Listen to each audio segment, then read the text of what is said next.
Good morning mga kadlods, mga ka-adventure action TV.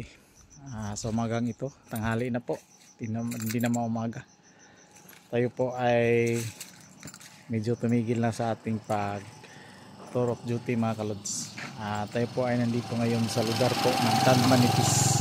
Ay ang saunahan na po ay ang Malaga, ay sakop po din ng Calbayog City po.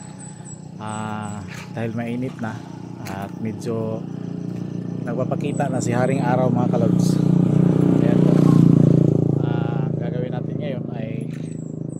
Pahinga muna tayo saglit at papakita ko sa inyo mga kalods ang aking buhay adventure dito po sa aking pag tour of duty.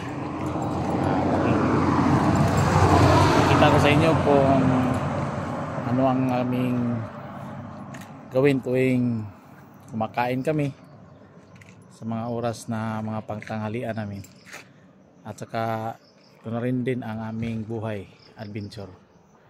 So papakita namin sa inyo mga kalods ang aming buhay adventurer.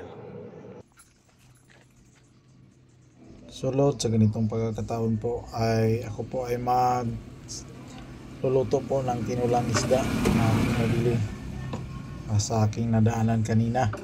Yan po ang sili, ang sibuyas bumbay po, at tiniwahiwa ko na. Prepare natin sa ating pagluluto para tayo po ay makahigop ng sabaw sa ating tinulang isda. So masarap yung isda dito mga kalods kasi preskong presko at sariwa. So ito ngayon ang masangkap na aking pinapakita, at tandaan ko itong hinuhugasan din, kinukuha ang ating mahiwagang kaldero para sasaing natin yung nabili nating isda. Ito yung isda na nabili ko kanina lods. Ayan po, iwan ko anong klaseng isda yan, parang kamukha ng matambaka pero masarap to sa masarap ito sa sinabaw. Sarap tinulang isda mga lods. Kaya pinuputol-putol ko na para makapagpatipid tayo. Yan, tinipid natin tatlong isda yan, kalahati para ayan po, marami na rin para may pang ulam pa tayo. Yan po lots ang ating mga ginagawa dito. So yan ay ating pang ayan, hinuhugasan at niready pa para sa pag kumukulo na yung tubig nito. Yan, buwam na tayo ng tubig para papainitan natin. So tinitingnan ko kung baka may sawa dyan sa unahan. Lalo tayo. Ayan, focus lang tayo sa nagagawa para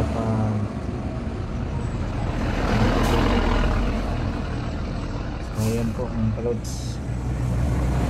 Naminis naman talaga yan. Nireview ko lang paglinis. So ayan lods, pero kung sa natin ang ating nahiwagang kaldero, pati ito yung ating papakuluin na, at yung masangkap ay sunod na rin nating ilagay doon sa mahiwagang kaldero. At ayan po, ilagay natin sa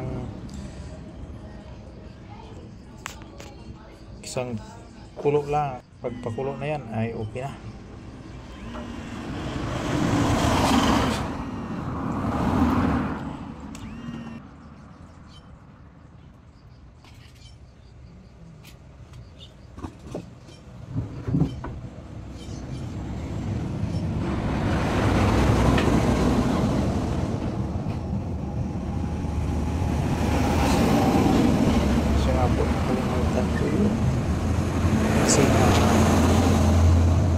sarap sa loob, kaya pasok muna tayo. Kunin natin sa ating lagayan.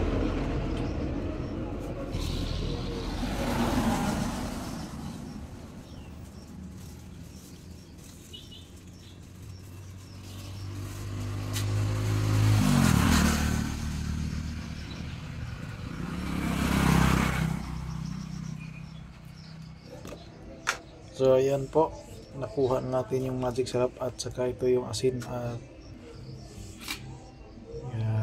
halo na natin doon sa ating sinaing na pinapakuluang mga sangkap. So ayan po.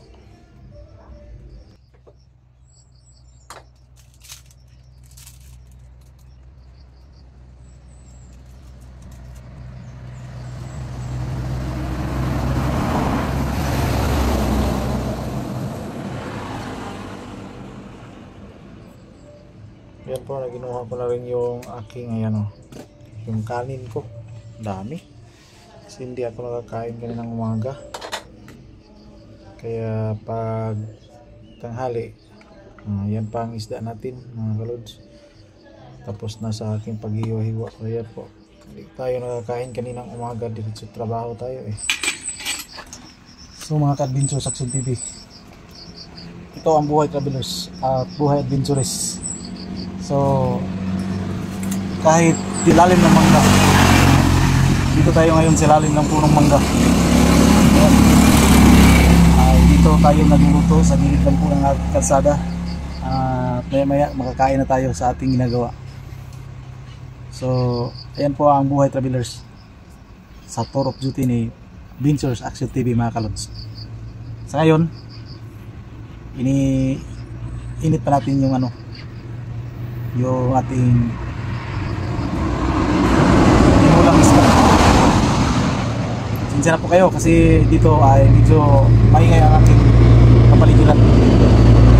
Maraming sasakyan dito sa ating paligid kasi nandito tayo ngayon sa gilid ng kalsada. Ayan, papakita ko sa iyo ayan po ang ating location sa tanghali na ito. Ayan po at sarang. So yan po yun mga kalods. Ayan, tingnan nyo ang aking kapaligiran ay dito ay mayroong bundok na siguro ito. Tapos ang bundok ko parang umaakit na dito, tsaka may sa taas. Yan po. So survive. Yan po, maraming sasakyan dumadaan. Ayan.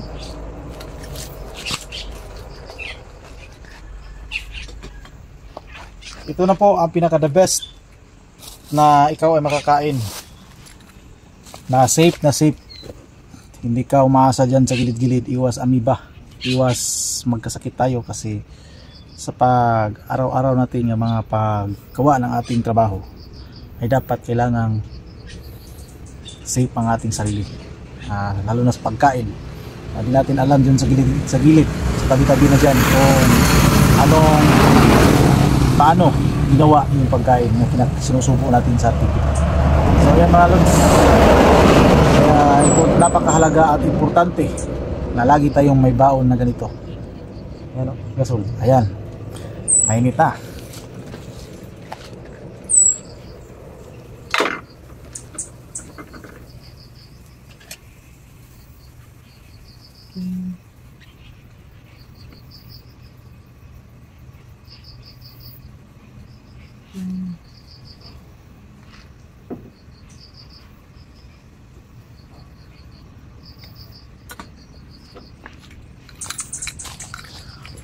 Ang ating biniling isda po ay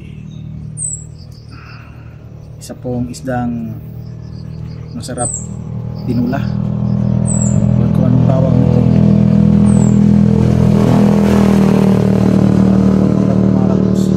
At hindi lang yan, dahil nagbabudget tayo at kapos tayo sa ating budget, ay bumili lang ako ng 3 piraso. Natin sa dalawa. hanggang katapusan ay makaraos din tayo. Yan po ang buhay adventurer.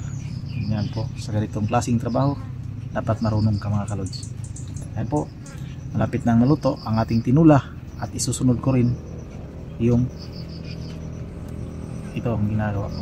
Paksiwin natin para may matira mamaya pa na makakain tayo para makapagbati hanggang maabot yung susunod natin na sahuran. So yan lods, titikman na natin kung masarap ba.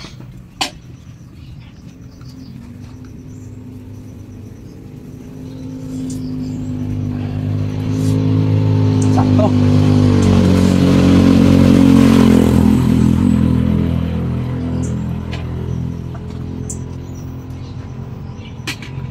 Medyo may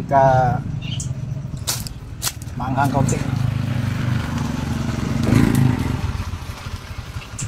Ayan po ang natira.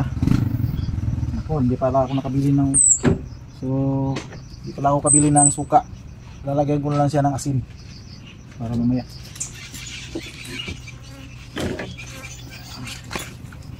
Lagyan natin siya ng asin doon para di mas mapulo. Kaya masayang yung ating bilad isda yung isang araw.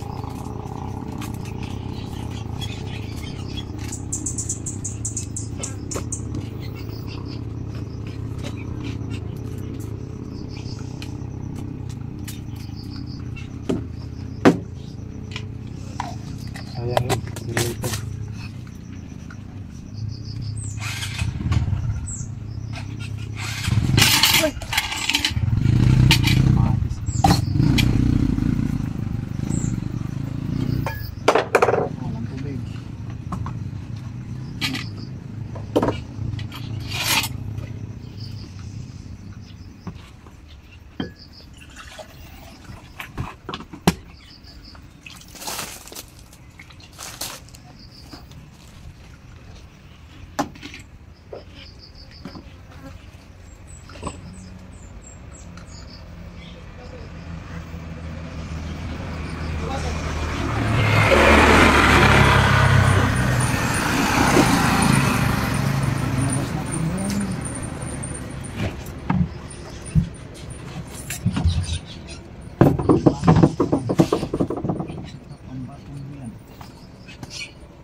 Lagi tayong may dalang upuan mga lods.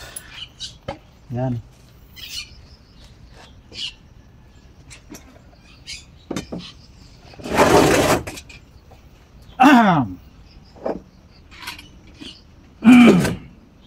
Init.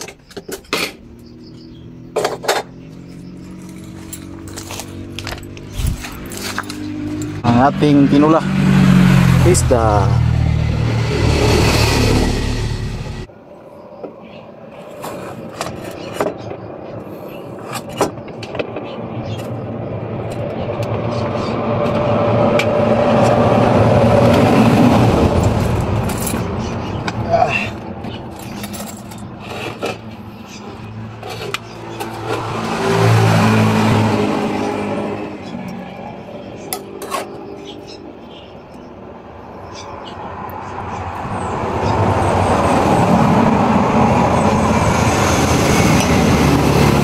Mga kalods, kain tayo. Kumi.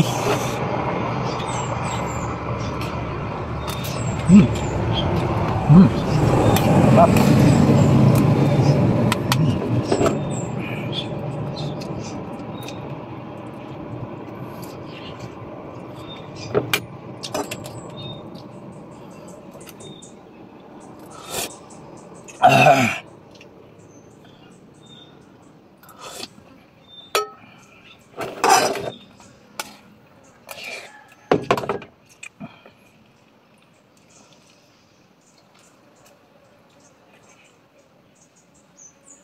Yan.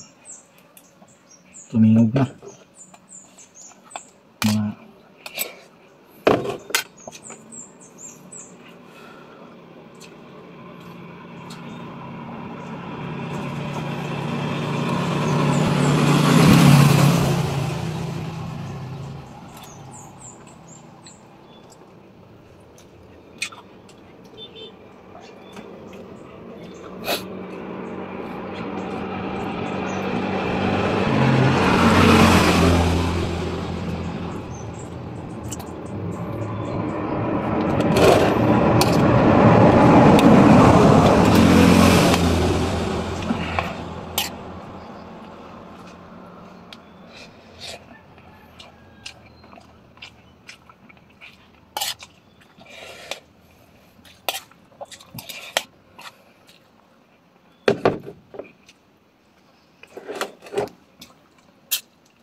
Daming langgam, daming ibon. Daming ibon kumakain din sa pulong kahoy nito.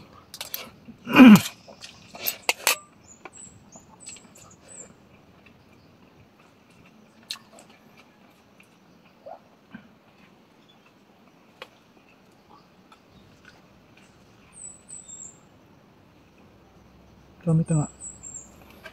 Dami talaga. Kumakain din sila.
Guys, basta maman may kaon guys, then duyan din guys. Pero most like kulang guys.